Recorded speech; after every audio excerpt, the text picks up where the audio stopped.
Hey guys, so I'm back to work on the 71 Super Beetle and got it running really good after the fire. I've got everything replaced and it runs like a champ, but there's no heat. The reason for that is this whole flapper situation that connects the heater boxes up into the heater channel pretty much rotted out along with the floorboards.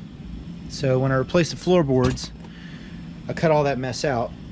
And I'm just going to be bypassing it because I don't really need heat coming out from under the rear seat. I just need it coming out of the front and getting it up to the defrost. So what I did, there's the finished product. Took some radiator hose, crammed it in there, connecting to the ductwork that connects to the heater boxes. And then just used some tubing like you'd see in the fan shroud going to the heater boxes to the heater channel, and then wrapped it all up with some aluminum tape. Looks pretty decent. Looks like the rest of the insulation I used, and it's actually pretty rigid.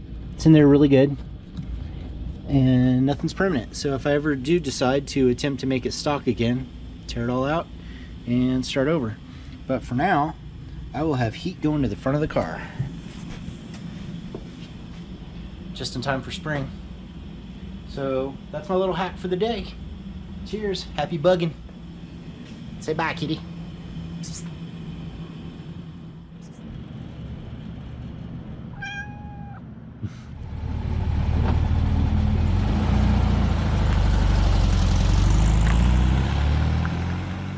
Thanks for watching.